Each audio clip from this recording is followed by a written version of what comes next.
Support Laneside. Get something cool.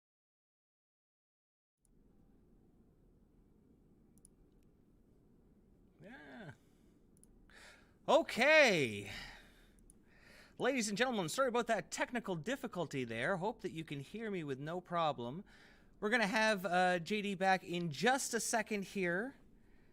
Thank you for hanging around. Thank you for waiting with us. We had tested this in the last little while, and it was working with no issue, so I really appreciate you staying with us.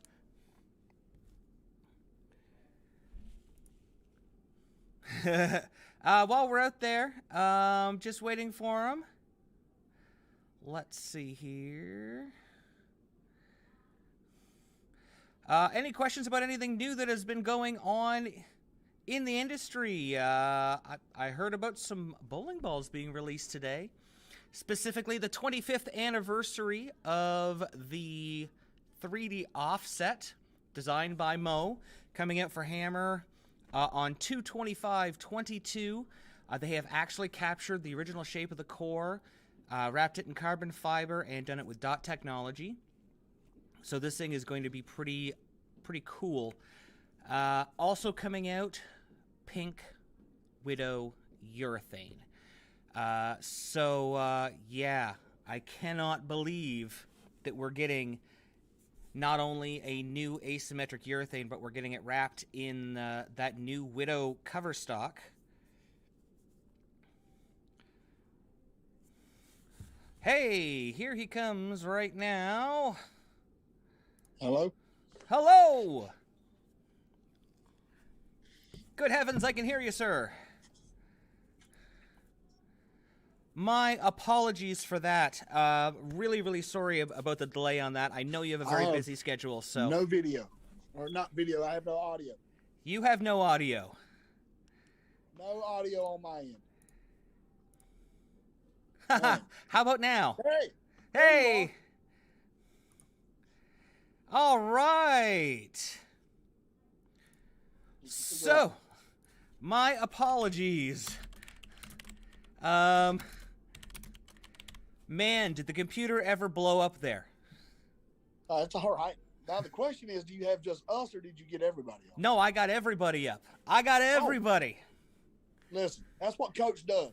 He fixes everything. That's what I hope for. All right, so let me give you the introduction that you are deserved. Oh. Ladies and gentlemen, you may recognize my guest from his appearances in WXW as an Evolve Tag Team Champion with Anthony Henry, formerly Asher Hale of NXT. Wrestling. Who's that Asher? Yeah, I know. Wrestling for NXT, and most recently as a member of the Wingmen in AEW with Pretty Peter Avalon, Cesar Bononi, and the Hollywood Hunk, Ryan Namath. He's an internationally renowned brawler from Shelby, North Carolina, that has graced our TVs on AEW Dynamite at 8 p.m. on TBS and TSN2. He's also been on Monday nights on AEW Dark Elevation at 7 p.m. and Tuesday nights on AEW Dark, both on YouTube. He was called the perfect modern brawler by PW Torch, who compared him to Hall of Famers Stan Hansen and Dr. Death Steve Williams. It's high praise. He's also faced some of the hottest names in wrestling, such as Cody Rhodes, Eddie Kingston, who he had an insane match with. Give me 1 second here. Boop. I cannot believe this, that you have also wrestled Angelo Dawkins, Austin Theory, Yes. Impact Wrestling and Canada's own Josh Anderson, Josh Alexander. Alex, Yes. Orange Cassidy and the Best Friends, Yep. and the Austrian monster himself, the former Walter, now Gunther. Walter is his name. Yeah. Walter. Get that. Walter, yes. Ladies and gentlemen, without further ado, I'd like to introduce the blue-collar badass himself, and a man who gives Psycho Sid a run for his money in the long ball competition, Mr. JD Drake. JD, thank you for joining us tonight. No problem. The only correction out of all that is I haven't had the opportunity to beat the piss out of Cody Rhodes yet. Well, I believe you were in a match. Was it a 4-man match with him? No, it was Dustin. Oh, I was in an 8-man tag with Dustin involved. my apologies. When I was looking it up, I went to cagematch.net to try to find your complete match history, and they had Cody instead. So boo on him. It's well, either way, I still got the team that Dustin was on. So it's okay. That's okay. So, how has your 2022 been so far? It has been really good, honestly. There's been some really good things happening. There's some really good things on the horizon. The main thing is I've been healthy, so I can't argue. Yeah, speaking of health, I know that you have gone through a personal transformation over the last few months. You've lost a ton of weight. You've been in the gym there. You've even gotten me back into the gym. You look great, dude. Thank you very much. It's been a yo-yo up and down. I lost a ton of weight because I got sick and I couldn't eat for about a week and a half or so. Well, a week really, and lost a lot of weight. But the main thing was I didn't put it right back on immediately. And then when it did start coming back on, it came back on in different places, and I look a lot smaller than I was. I'm back up to 278. The lowest I got was 269, but this is a different 278 than I was a month or two ago. Oh yeah, absolutely. Whoop. So, what is it like, before we get into the bowling stuff, tell us what it's like to be a professional. Oh, I don't know why we froze there. Tell us what it's like to be a professional wrestler. Like, a lot of people know that I dabbled in it a few years ago. But what is it like to be a successful professional wrestler? What's it like to be, on a major television show? You're on major TV. It hurts. It hurts so bad. So bad. It's been a dream of mine since I was 3-4 years old. I can remember watching wrestling in my grandmother's living room and jumping off of her coffee tables and doing all kinds of crazy things to stuffed animals that I had in the living room. And told her one day, I'm either going to play professional baseball or I'm going to be a professional wrestler. And my grandfather said, you're going to do neither. You're going to get a job because your knees won't handle it. I mean, he may have been right, but here I am. I've been doing this for 20 years, and I don't plan on stopping anytime soon. No, because let's be honest, some of these matches, like the one I talked about with Eddie Kingston, that was a barn burner. Like, how many times have you seen somebody's chest, like both competitors' chests, lit up like that? Well, like Eddie, special human. I'm sure he doesn't feel pain, and he has a fantastic time giving it. So that was also like one of the first true tests that I had after the pandemic like opened up to the point to where I could actually do some wrestling. When I came back for that match, I think I was 308 pounds, and I could tell that I was not in my tip-top shape, but I still went out there and done what I do. Now, I would like to step back in the ring with Eddie Kingston once he's healed up and healthy, and I would really, really love to run that one back. Now, at 308 pounds, you were doing moves, you were doing cruiserweight moves. Like, you are a spry guy. Yeah, if you guys only knew. I've always been this big. I started training, I was 220 pounds, and I had to keep up with cruiserweights because that's all we had training with us. So I learned how to do all of the stuff that they did so that they had people they could practice with. And I was also a huge fan of the WCW luchadors, the cruiserweights there. And it was just a style that I grew up watching, even though my main influences were Arn and the Great Muta. I still done some things that I shouldn't have done. Well, growing up with Arn as one of your idols, I don't think you can go wrong. I mean, Arn Anderson is the man. Like, yeah, he is. Absolutely, he is. And I know from talking to you, he is a very humble gentleman as well. He is not somebody that you can't approach. He's a very kind, very giving mentor as well as a professional wrestler. 100%. He wants to help everybody. Like, There's no dumb question when it comes to talking to Arn. If you have one, go ask, but be ready for an answer because he's going to give you one, whether you like it or not. You got to have a little bit of thick skin because this is it is a profession that you're out in front of people and you are judged by what they see. Yes, 100%. Boy, don't I know it. So what was it like when you first got the call when you knew you were going to AEW? Well, it was exciting, to say the least. Me and the fiance were out at Myrtle Beach. We were there for Valentine's Day. I was actually playing a softball tournament during Valentine's Day weekend because she's the best and she doesn't mind when I do what I want to do sometimes. And I was laying in bed and literally was talking to her about hanging them up. Like, has my time come and gone? This was right after a bad experience elsewhere. And like, I literally asked her, why don't I just hang them up and just play ball the rest of my life and go find an actual job? And she said, well, now what good would that be? You've always told your kids to chase their dreams. Now, if you stop chasing yours, what kind of example is that going to set? I said, well, you're right. I rolled over and checked my telephone and I had a text message that said, you need to check your email. And it was the invitation to Dark the following week. And then I showed up and I've done what I do. I've impressed people enough to where they've been bringing me back every week since the week after Valentine's Day. Well, for me, it has been really gratifying watching you because when we first met, it wasn't about wrestling. Neither of us knew that we were big wrestling fans. We were just talking bowling. Yeah, for sure. And then to see you out there competing, living your dream, doing things that make my knee hurt just watching. I too. Mine hurt doing it, so it's okay. Makes me feel better. So somebody else knows what I'm going through.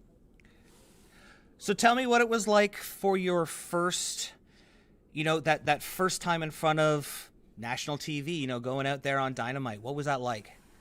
Oh man, that was unreal. Like me and Darby Allin have known each other 3 or 4 years, and literally walks up to me in the back and says, "Hey, I'm wrestling you." I said, "Okay, Wow.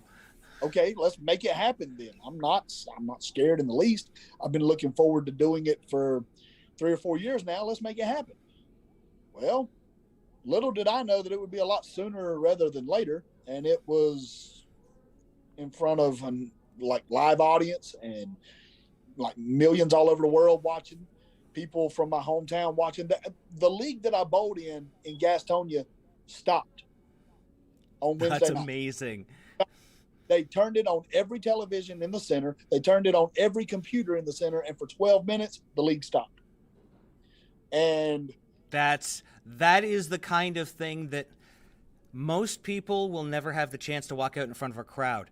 To stop a bowling center dead, that's pretty cool. Absolutely did. And when I came back to league the following week, they were like, "Do you realize what kind of impact that you had on this place?" And I received messages for a solid month, people talking about the match I had with Darby.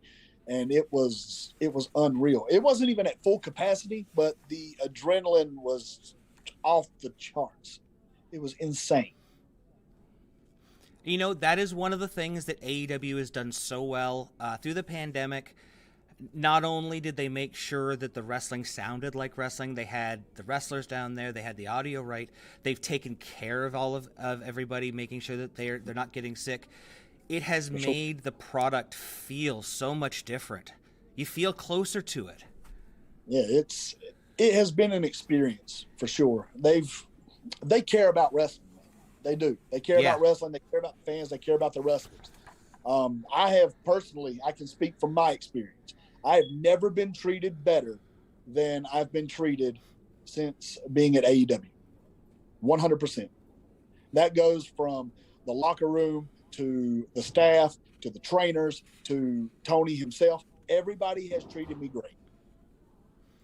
And that is something that as somebody who's been in the back, that is something that really, it really makes me happy because there are some locker rooms that can be very toxic. Just like, any clique, any bowling center, there are going to be toxic people in it. There are going to be non-toxic people in it. But to hear that everyone is so giving and so accepting, it shows they care about the craft, and it shows because the fans care about them. For sure. And again, I'm speaking totally just from my experience. I don't want to speak on anybody else's, but for me personally, it's been fantastic. Oh, we got a shout out from Durham, North Carolina. Oh, goodness. From North Carolina, Super Blitz 87. Okay. Who? Somebody named Super Blitz 87.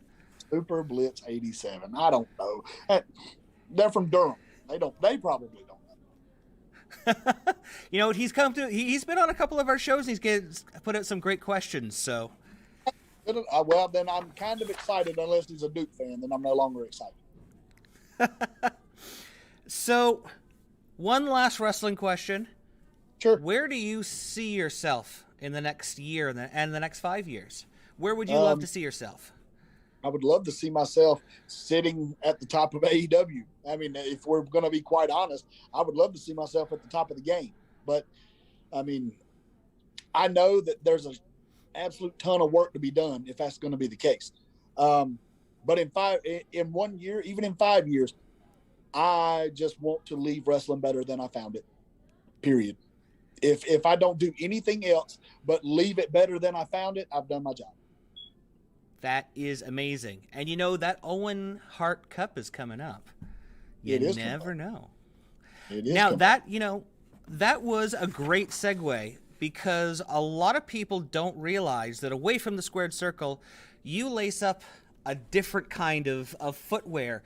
You trade in your boots for bowling shoes, and you are a regular, not just a regular league bowler, you're actually a pretty good bowler. I try to be. I shot pretty well last night. Shot 714 last night. Ooh. Now, tell me a little bit about your bowling experience, because we don't get to see this side of a lot of professionals, in other sports. So tell me about your wrestling experience. Your bowling experience. My bowling experience. Okay, I started when I was 9. I think it was 9. I may have been even younger.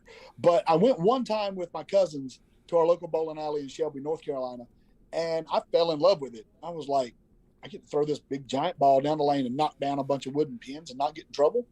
Let's do it as much as possible. So I loved playing baseball, but during the off season of baseball, I needed something to keep me occupied. And my mom always wanted me to stay busy because if I didn't stay busy, I'd be in trouble. So she signed me up for league, and I started bowling league at like 8 or 9 years old. And I absolutely fell in love with it, and I became a nerd about it. The longer that I was in it, the more I wanted to know why things worked the way they did. The more I wanted to know why this ball done this and why this ball done that, why the one that I'm throwing doesn't move, but this one does. And like throughout my junior career, I think the highest I ever averaged was 180, but it was going from a 75 average when I was 9 to by the time I was done at 17, I was averaging 180 and my high set was 660, 670. My high game was 255. And when I started bowling for actual money in adult leagues, it became a completely different animal. It was like, oh, I can get rewarded for this? It's on. Little did I know that I was jumping into the Shark Tank about to get my hind ends just absolutely beat to death. But now it's like all of my nerdiness has paid off a little bit because now I'm a little more knowledgeable as to what balls do what on certain lane conditions and things like that. So my average as it sits on Monday nights is 211. That's the highest it's been in the last 5 years or so. And I've had shots at 300 no less than 4 or 5 times this season already. So I've become too technical though, and like analysis or paralysis by analysis. We've talked about that a lot. So I get in my own head. I'm a better coach than I am a bowler though. Does that sound familiar? Yep. So JD and I, we met online because you were a fan of the show and you had some questions. And we started talking back and forth, and I started working with you because you have a little bit of an unusual style. Yep. You don't see it as much now as you did yesteryear. You are more of a plant bowler rather than a slide bowler. I am. So most coaches, the first thing they tell you is, well, you can't do that. But no. Exactly. That's your style. So we really wanted to make sure that, that we found you a coach, which happened to end up being me. We found a coach that could work with your style and help maximize what you do. Now, over the last little while, we've tried a few different things, haven't we? Yes. Gosh, yes. More than I care to talk about. But yeah, we've tried a lot. Like, I've tried different pitches, different grips, different fits. I've even tried going back to bowling shoes. I tried turning a pair of street shoes into bowling shoes. That didn't work. I've tried 4-step, 5-step, 7-step approaches. And what it all boiled down to was, you never told me any of them were wrong. You said, we won't know if they work unless you try them. And we tried them, and you said, as long as your timing is good and you're good at the line, the ball doesn't know if you slid or not. All it knows is what you impart at the line. And that's right. The reason I started planting in the first place is because I was at a tournament in Chicago, and I went to slide, and the approaches were just extremely inconsistent. Like, I would slide, then I would slide, stick, slide again, or I would go to slide, stick all together. And then the next shot, I'm expecting the stick, and my feet slide out from under me. My knees was killing me. And I was like, you know what? I shot 170 my first game. I was like, I'm already out of everything. Can't hurt. So I put my street shoes on. And for the next 3, I went 630. And didn't lose any speed, didn't lose any rev rate, didn't lose any accuracy. I just had to slow down. But then I started trying to fine tune everything over the next year or so. For the first little while, I was good. Like, my average stayed the same, rev rate stayed the same, speed stayed the same. I was like, man, I'm in good shape. Then I started finding out my timing was a little off, and I would try to fix my timing by slowing down. And when I slowed down, I started trying to get too perfect and too pretty.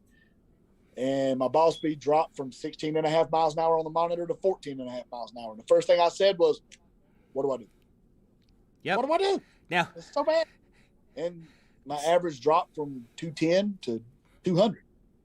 My spare shooting became crap, but I never stopped grinding. I never stopped practicing. I just started asking more questions.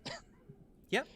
Now, you might be almost as technical nerd as I am, because yes. I mean, we've had conversations at like 1 a.m. Hey, check out this shot. Okay, cool. Yeah. you know, 1 a.m. when we're supposed to be asleep. Hey, I just got in from supposed practice. to be. I want you to look at. Yep. And that's, you know what, that's the way it is. I work with people all over the place in different time zones. When someone's available, they're available. Yeah. And I'm usually up late anyway. Who's kidding who? I don't sleep. That's the truth. I know. So, oh no, go ahead. No, I know from personal experience you don't sleep, because there have been times where at 2 a.m. you're like, hey, just finished one of your matches, thoroughly enjoyed it. And I wake up 2 a.m. Why is Rob messaging me at 2 a.m? So, speaking of matches in wrestling, or matches in bowling, let's put this together. Are there any other wrestlers who are as good as you that you know of? That I know of? Okay. I know that Captain Sean Dean bowled league for a while. And I think he bowled some of the tournaments local to his area. Butcher is a pretty good. Lance Archer bowled in college. I don't know. Really? He didn't bowl like on the collegiate team, but they had a bowling club in college, and he bowled like as an elective. That's awesome. Hey, John Silver bowls. I don't know how good he is. I know that when we've done the charity fundraiser for AEW at Full Gear, that he was complaining about the house balls, and I was like, listen, don't hate on me, because me and Sean Dean were the only two that were smart enough to bring our equipment. I was going to say, that's how you know how good he is. Yes. He's a leaguer. He is. He said, these house balls are trash. I said, you knew this already. Jay Freddy is a really good bowler, and I know he shot 300 at least 2 or 3 times. And me and him talk on a regular basis. Jay Freddy is a local guy from the Northeast. I just wrestled him this past weekend. Very good wrestler. There's some local guys around me that bowl, like Josh Powers bowls. He's really good. Me and him have worked on we've worked on his game, and I've got him up to about a 175, 180 average when he gets on the lanes. Nice. So, well, that was one of the things I was going to ask is, you talked about being a coach. Do you help anybody when you're out there? Well, I help everybody, man. Anybody that asks, I help. That's me. Always has been, always will be. That goes back to me coaching the youth in the local league here when my kids were there. Nobody else would coach. So I was like, I jumped up helping my kids, and all the other ones came over and said, do you mind helping me? I was like, well, of course not. So I started coaching the local youth league here. And we had 5 bowlers finish in the top 3 in their division. Nice. We've got one. I was going to say, we've got one of our listeners on here, Clatutu. I like that, Clatutu. Says that you work with him or her. This person. I need to know who that is, because that's. That's the wonders of Twitch, is you never know, because they can have. Their names are all over the place. So have actually. We talk a lot of coaching for you.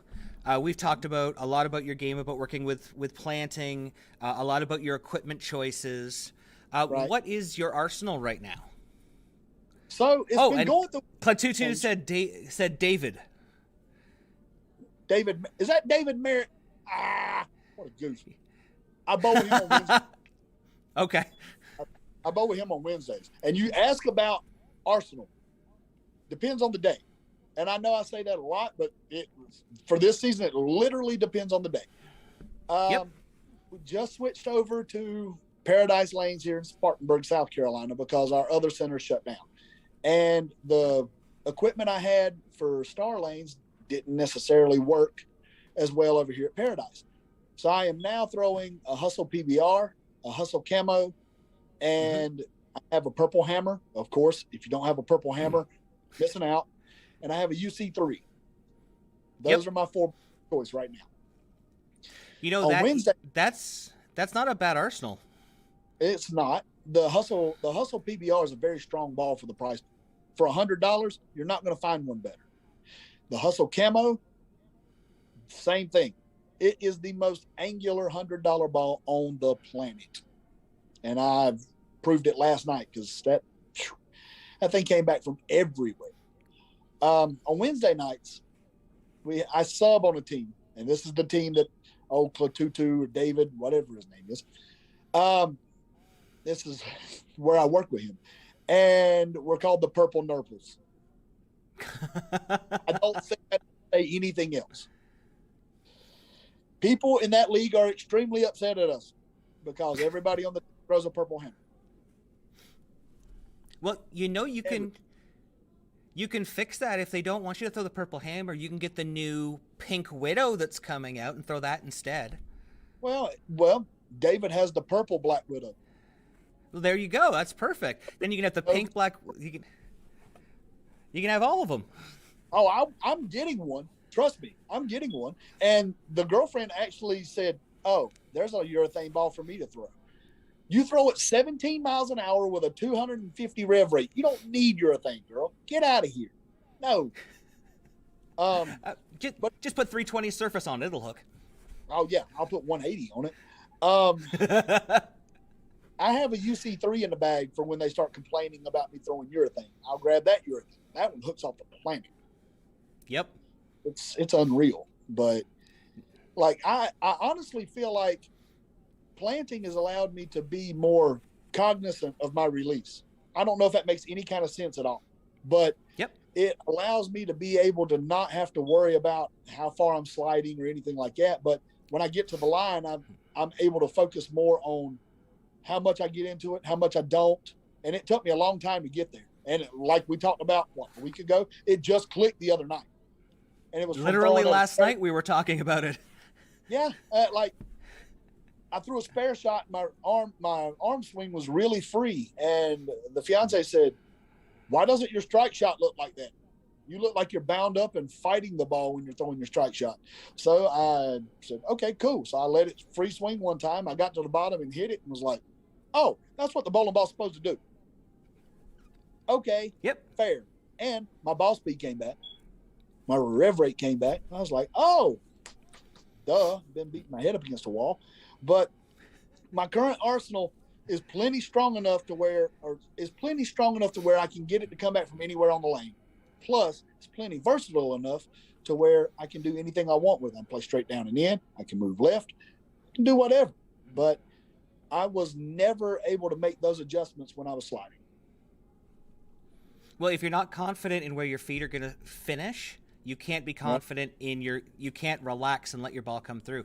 And we've talked about how much with you planting that your arm swing has to be so fluid and so really swingy. Yep. And look, I'm going to get really close to the camera when I say this so you people will understand. My knees stopped hurting when I started planting. Done. Bowl with a guy on Wednesday, Brian Hahn, who has planted for God knows how long.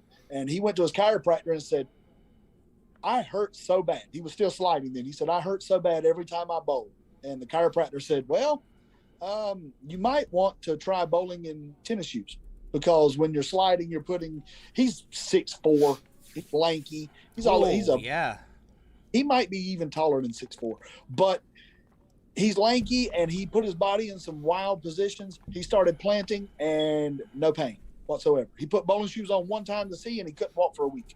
So that's when I can't get to you, that's who I go to, because he's done it forever. And he is a technical nerd like we are. So. And that's it. Your coach should coach to you, not to what they want to do. 100%. 100%. Yep. Because you know what? Me telling you to slide is not going to make you slide. But me helping you be a better bowler planting made you better. It sure did. And not only did it make it didn't just make me better, it's made it to where I'm going to be able to bowl for a long time. We even had the discussion about how older people should take their bowling shoes off. Like, please put on street shoes and learn to plant if you're older, because you don't have the balance that you used to have. And if you slide and get off just a little bit, or you stick when you expect to slide, you don't heal up as well as you used to. And if you fall, you can break something. You can break something really bad. Yeah, we had a gentleman in my local center who stuck and ended up tearing his quad, I think. Man, it's so bad. It's so bad. If you're in your 70s and you're not super athletic or anything, just plant and throw the bowling ball down the lane. You'll hit the same pins that you would if you were sliding, and you put yourself at less risk. My opinion. So you talked about passing on that information to other teammates, and you pass it on to youth as well. Tell me what made you want to give back? Because I know. I mean, I was going to say, I know you do it as a wrestler. You are always working with other guys to help them get better too. You are probably the best guy who's not in a school running a school as a trainer right now. Like, you are just a workhorse. Well, I actually help run training at High Spots Wrestling School in Charlotte. So. Oh, really? Yeah, I have. I've been helping run training for the better part of a year and a half now. And when I was working at High Spots for the last 4 years, when somebody would need a day off, I would fill in and I would train there. But like, what made me want to give back is the fact that my first coach ever, Rayford Brown, he's 80 years old.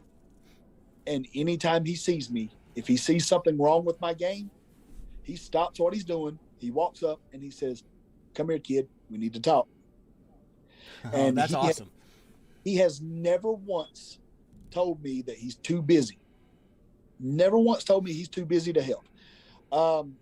So if I've got that selfless of a coach, you yourself, you take your time. Like, you're busy. You wear so many different hats. But you take the time. Once I send you something, it might not be right now, but I promise you I'm going to look. And you'll take the time to watch. You'll send me something. Hey, try this. Give this a look. And if it works, great. If it doesn't, we'll go back to the drawing board. But this is what I see. And all of the kids, just the instant gratification of switching something so just minuscule in their game and it start working. And you see a kid shoot their first 200, or they shoot their first turkey, or their first double, hell, even their first strike. It's just the joy on their face is like, I want to do this the rest of my life. Watching my son bowl his first 200 with my bowling ball, because he left his stuff at home. And his hand miraculously fit in mine, plus about 7 pieces of tape. And he was just, that night, he was all over it. And he was like, "Dad, what do I need to do? Those shots are not coming up. They're not hitting like perfect. They're light. They're swishers." I'm like, "You don't change anything. You just keep throwing the bowling ball until it stops giving it to you." That's right. He shot 200. Now his second game was 130, but his first game was 208. And he still talks about that today. That was 4 years ago. And that's the impression, that's the good impression that bowling can have on anyone. It gives them stories for a lifetime. Mm-hmm. Now, my fiance, I started coaching her. She's always been into bowling. She started with a one-step approach, suitcasing a house ball. She's left-handed. So She cheated already. Yeah, she's already cheating. Oh, yeah, already cheating. First thing I told her was the best advice I can give you is switch sides. But I remember her wanting to get started bowling, and I got her a used Ebonite Tornado off of somebody, 14 pounds, and she learned how to hook it. And right before we went to our first city tournament, she had gotten a Daredevil. And nice. She fell in love with the Daredevil. And she was working extremely hard. Her average was 138. And then one night at league, it all just clicked. And she shot 215. And I was like, wow. Uh-oh, this is not going to be good for somebody. She wound up shooting 560 or 570 that night. City tournament was that weekend. She went in on 138. Oh, wow. I put her in every bracket. Every bracket. She shot 570, 590, 580. She shot 218 the first set. She shot 225 the second set. And then she shot 225 the first game of team. And people were coming in with bags of sand and sitting them behind the lanes. I was like, yeah, well, she shot her first 200 Monday. I don't know what to tell you. She just waxed everybody's hind end, and I'm taking the money home because I put her in all the brackets. Hell yeah. Hell yeah. Matster from Gastonia just chimed in with a hello for you, sir. Matster. That's probably Matt Wilburn. Hey, bud. I could be wrong. That's only one of the only Matts I know. So, before we get to question and answer, I gotta ask. Sure. With you being on the road, yep. Do you ever take the rooks to the bowling center and bowl them a buck a pin just to break them in? No, I should. I absolutely should. I should take my equipment all the time, and I should film it. That's a pretty good idea. It's a pretty good idea. Anytime I'm on the road, I should start taking my equipment, take these youngins in there, bowling them for a buck a pin, beating the tar out of them, and having them buy my dinner that night. But no, I haven't. There was an open bet for the Full Gear fundraiser, but Butcher couldn't make it. He couldn't make it. 3-game set, I believe we was going to go $100 on the set. Oh wow! Well, you know what? He is a good Buffalo boy, so you know he might be a good bowler. Oh, I'm sure he is, because he's not one to blow any kind of smoke up anybody's rear end. If he says he's good at something, he's good at something. Okay, I'm not gonna, so as he's mean. Hell no, he's mean as hell. I ain't fighting. So let's get to question and answers here. If anybody out in the chat has any questions, please throw them up there, and we'll get them up as soon as we can. I want to ask JD here, what did you think of the PBA shows this weekend? I enjoyed them. I thoroughly enjoyed them. I am a humongous Norm Duke fan. I don't know if I can describe how big of a Norm Duke fan I am. To see him bowl against Tommy Jones, and Tommy shot 268. If you get beat with somebody shooting 268 and you shoot he shot 242. Yep. Norm's 57 years old. 57 years old. And he's still beating the piss out of these young boys. Yep. Norm is the man. He absolutely is. I enjoyed watching the Rooks last night. I watched, what was his name? The young kid that almost beat Belmonte in the first game. Oh, Maverick? No, it wasn't Bailey Maverick. Oh, no, he was from the other show, yeah. Yeah. Bailey Maverick was from the Sean Rice show. Golly. He bowled him right before he bowled Wesley Lowe. Yeah, I'm loading up the PBA website right now. Come on, Internet. Elmo was so scared, but that kid's going to be tough. He had a 500 rev rate. Long, lanky, and 40 pounds. Unreal. That kid's going to be really, really good in a couple of years. Cortez Schenk. Yeah, that's him. Yeah, Cortez Schenk. Yeah, that kid was tough. Keep an eye on him.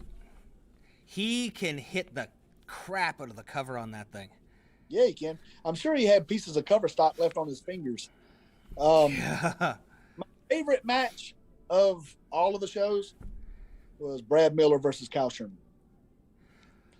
Just because I felt bad when Brad missed the spare. I was like, oh no, please no, please no. And then Kyle missed it right back and was like, there you go, I want to keep it even.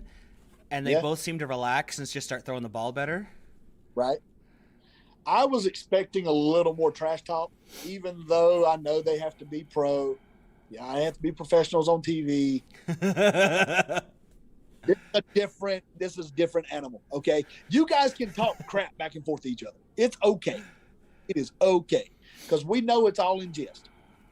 You're not getting on there trying to be just an absolute asshole to each other. You're actually, it's friendly competition, and we know what's up. But that's pretty cool. I enjoy watching their vlog. I enjoy watching Darren Tang's vlog. Darren Tang is hilarious. He is.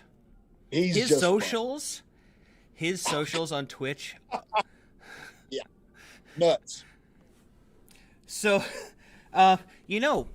what they need is somebody to come out there and teach them how to cut a good promo on each other. Oh gosh, here we go. I'm down. I am game. I can come in and coach promos. That's no problem. Yeah, you get Brad there, and he's like, Kyle, I've been chasing you for years, but you've been running.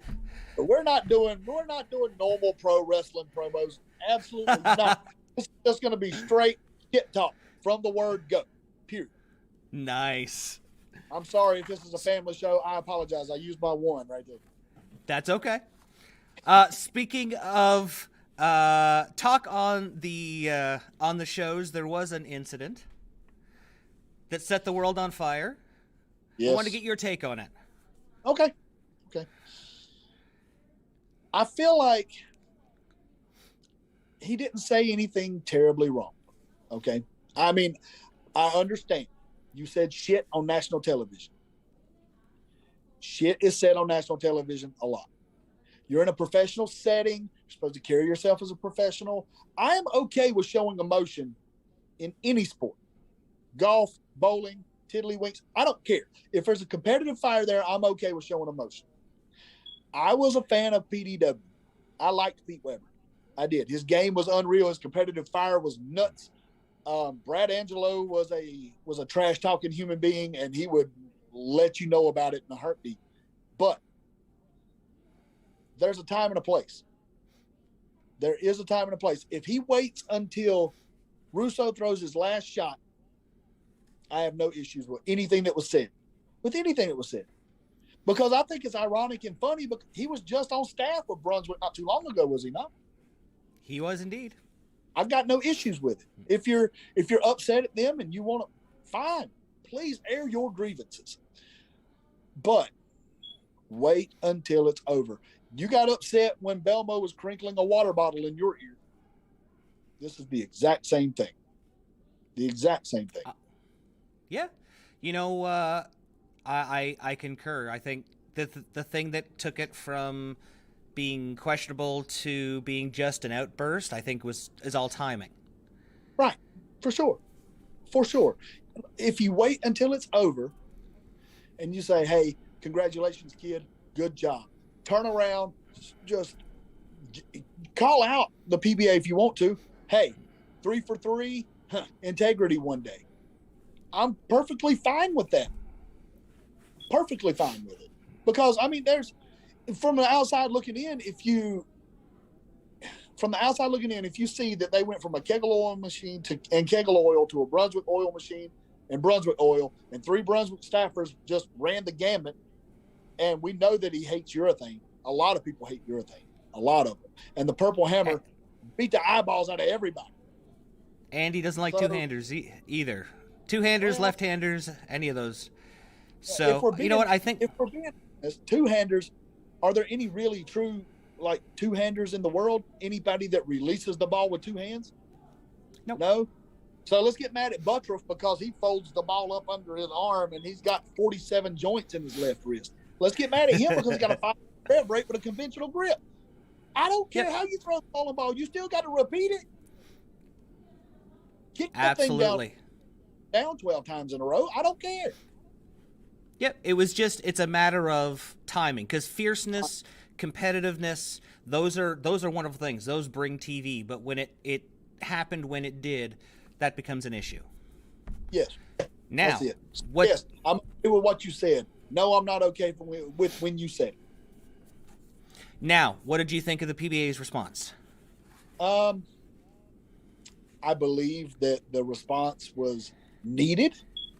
I do. I feel like the fines being levied is right. It's okay. It's conduct unbecoming of a professional. Truth. 100%. Has to be some sort of punishment. Banning him or suspending him from a event in February. Okay. But was it going to be an event that he was going to compete in the first place? The undisclosed amount of money, I don't need to know how much you fined it. I don't. I don't think anybody does. The fact that you said, hey, even if it's $1, you have to sit down, write out a check for $1 for what you did. You had to take the time to sit down to write out this check and know that you're giving away something that you worked hard to earn because of your actions. I'm okay with that. The 1-year probation, I would like to see if they follow through with it, because this is not the first time it's happened. Well, we will see over the next 12 months, I guess. We will, I guess. Kudos to them for at least stepping up. It showed that they care. It showed that the PBA really cares. Yeah, for sure. 100%. They do care. They do care. And if you're trying to grow the sport and you're trying to do everything that you can to, bring a new demographic in, they see that and they're probably like, wow, things are starting to get exciting and things like that. But if it probably turned just as many away. Yeah, it does come off a little bit bad sportish, which could turn people away. And you know what? Knowing I've met Sean in the past, I know how important family is to him, and with his little girl being sick, being overcome with emotion, give him a little bit of leeway, but the PBA stepped up and said, even though we have to do this. And I think that's okay. And here's something else, and I've seen this so much in the research that I've done as far as seeing what everybody's been saying about it. The emotions at the end. If none of that happens with Russo, the emotions at the end get taken seriously because it was a serious moment. It was a very serious moment. But now everybody's Now everybody's like, you acted an ass just 30 seconds ago, and now you say happy birthday, Dad, and you get emotional on television. People are saying it was him just trying to make up for being an ass 30 seconds prior, which you and I both know not the case. Not the case. Anybody that has children and has issues at home, you know how strong emotions are, and you know 100%. how quickly it is that tears can start going down your face for no reason. Oh yeah. I hope he gets something out of it. No matter how bad it is, I hope he gets something out of it. Me too. You know, because that's what life is about, learning from your experiences. Learn from mistakes. I've learned from mistakes because I bowl. Therefore, I've made plenty of mistakes and had to learn from them. That's right. All right. So it looks like nobody in the chat here is asking us much. So do you have anything that you wanted to talk about? Anything that you would like to ask a question about? Or are you good, my friend? I am as good as I can be. Make sure that you tune in every Wednesday night, TBS, 8 p.m., AEW Dynamite, Rampage every Friday night, 10 p.m., TNT. Dark and Dark Elevation. Dark Elevation's on Monday nights at 7. Dark at 7. YouTube. Get there. Watch. Pay attention. See this face? I'm not going anywhere anytime soon. I don't care what any of you say. It's free wrestling. Some of the top stars in the world coming in. You got to see Bryan Danielson for free on YouTube. What? Are you kidding? You get to see some of the best that ever lace the boots up for free on YouTube. Yep. And if you're in the Orlando area when they do the dark tapings, go. Yes. Because that's at the studios there, Universal Studios. Yes. Yep. It's at Universal Studios. I don't care if the ticket is $10. Go. But I don't think it's any. Go. Support wrestling. Without the fans, we have nothing. We have no wrestling. We have no livelihood, no anything. And we enjoy entertaining you as much as you enjoy watching. I promise. Ooh, we got a question here before we run off here. This is actually a really good one. Oh, gosh. Is there a difference or similarity between the amount of work you put into professional wrestling and bowling? I'm not going to say I put more work in for one than the other. It's just different. Bowling is very cerebral, and while the physical game is important, the mental game is just as important because you're always battling an invisible opponent. Professional wrestling, I don't know if you know this or not, it's a very physical sport. It hurts. Falling down is not natural. I don't want to do it. I don't. I've been wrestling 20 years, and I believe that I have hurt myself more training and getting ready than I have wrestling, actually. And not to mention the days going to the gym, the days going to jiu-jitsu practice and learning mat work there, the days going to Tang Sudo practice and learning how to strike, or time on the roads that I've spent running. I know that I don't look like I run much, but when I was younger, I ran a good bit. So you know what? That brings up something really good. People don't understand the difference between ring cardio and regular cardio, because regular cardio is nothing compared to being able to go in the ring. Perfect example. When I was in jiu-jitsu class, a marathon runner shows up and says he wants to start. He wants to start training. So about 3 weeks in, coach says, "All right, we're doing rounds." And when coach said you're doing rounds, he picked the amount of minutes. Most of the time, it was however many people was there. That day, there happened to be 10 people there. So you went 10 minutes with everybody. Oh. He's 10 minutes, 10 different people. By the 4th round, this fellow was in the bathroom pew. He packed his bag and he left. Came back the next day and said, "I can run 26 miles. I do not ever want to do that again. Ever." I was so dead tired when I got home. He said that he had to pull over and just lay back in his car and turn the air conditioner on for 30 minutes on his way home because he just couldn't drive. Yep. It's really different. I can go 20, 30 minutes in a professional wrestling ring. If you ask me to get out on the street and run, no. I get on the treadmill and walk. But I can do that. Yeah, I can do that. Run? No. But you put me in a ring, I can go for 20 or 30. Now, from the bowling side of stuff, I know you do a ton of practicing. I do a lot of physical game stuff, but I also do a lot of video study. So if I go and I practice 30, 45 minutes that day, I'll study that 30 or 45 minutes for 3 days. And I'm always looking for what worked and what didn't. Always. I'm always playing with surfaces to see what works and what doesn't. I'm always playing with different layouts and different ideas. I'm trying to find. Now, listen, just because I bowl in street shoes doesn't mean that I don't have to find the correct shoes to wear. There's running shoes, which propel you forward, which when you strike the ground in running shoes, you strike the ground heel toe, and the heel actually propels you. Mm-hmm. So when you're playing and you get to the line, if you plant heel toe, this gets you up on your toe more so that it allows the knee to continue, which is what you want.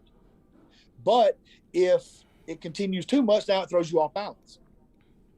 If you bowl in flats, Converse, Vans, I've even bowled in Crocs. I've bowled in barefoot shoes. I bowled in flip-flops. But when you go heel toe there, you have to propel yourself. So now you control how much the knee goes forward. So if you can find the happy medium between the two, Jason Eubanks is another one.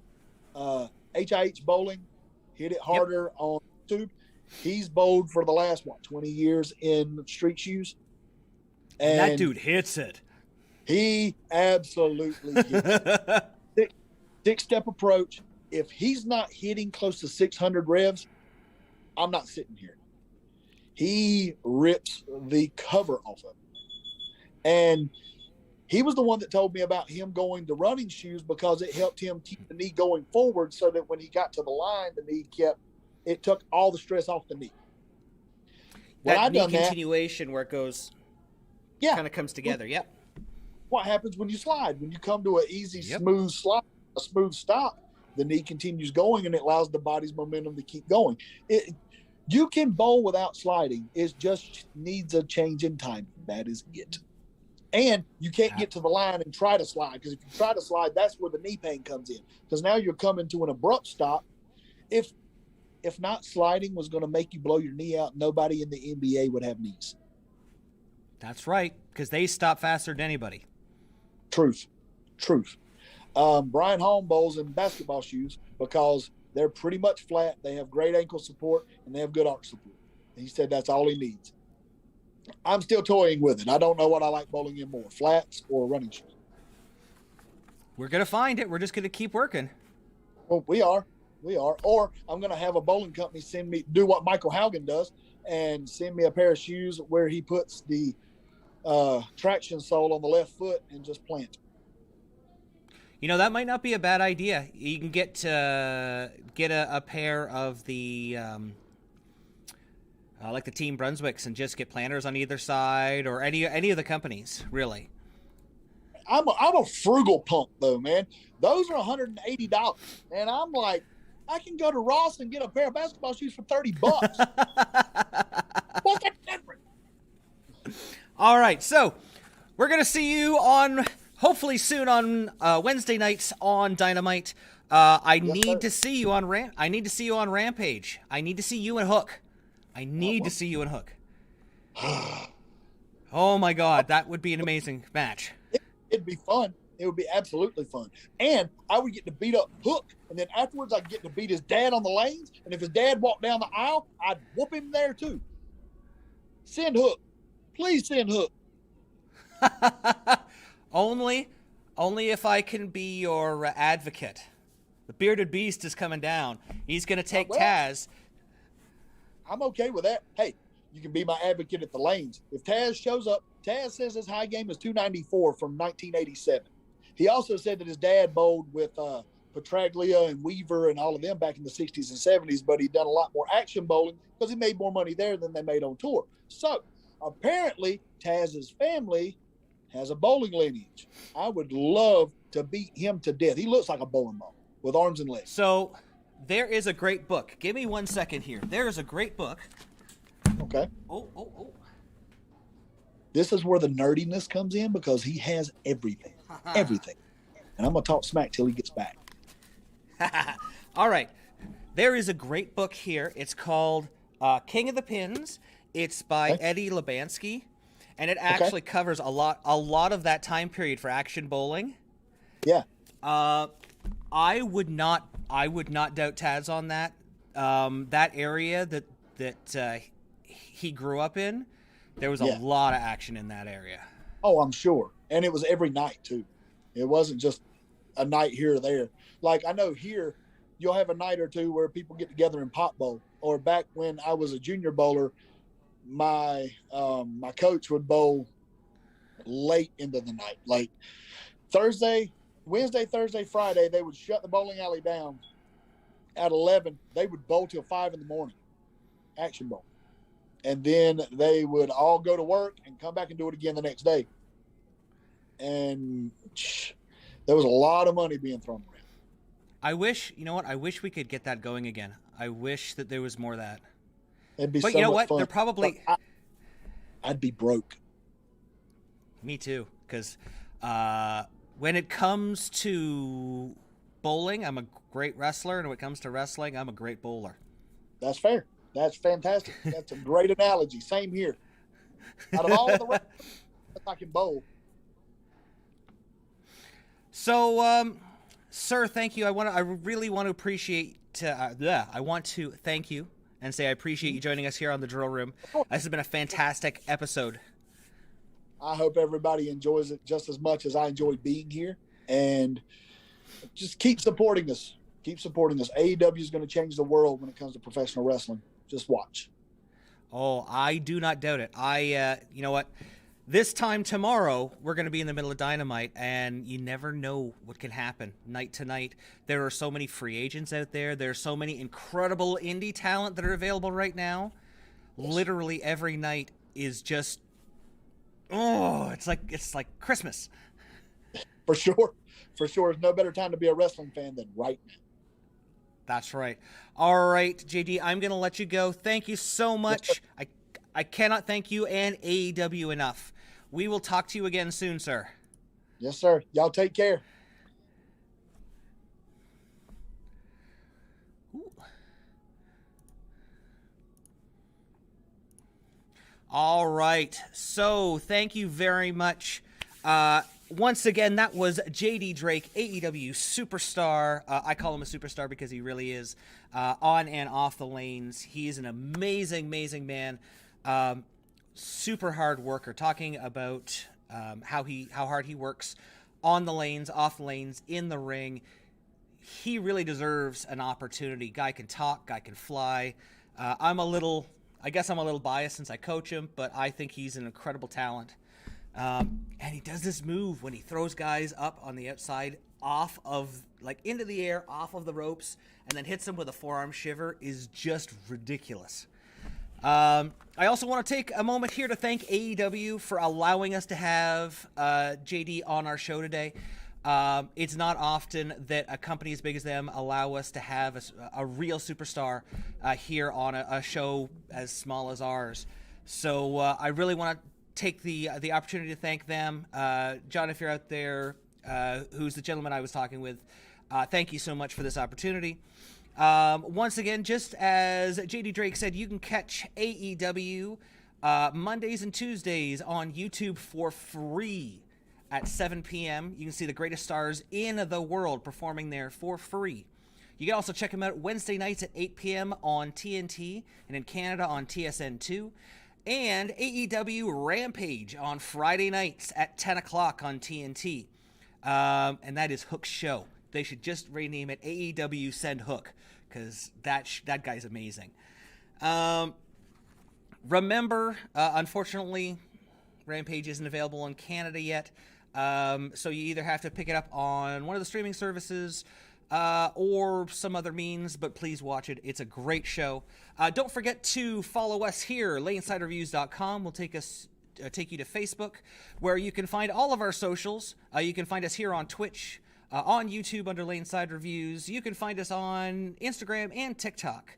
If you have any questions, please leave them here or on our YouTube page, or you can email them to lanesidereviews@live.com. Next episode, we're going to have some fun. We're going to talk about learning how to figure out your PAP, tilt, rotation, and rev rate without going to the pro shop.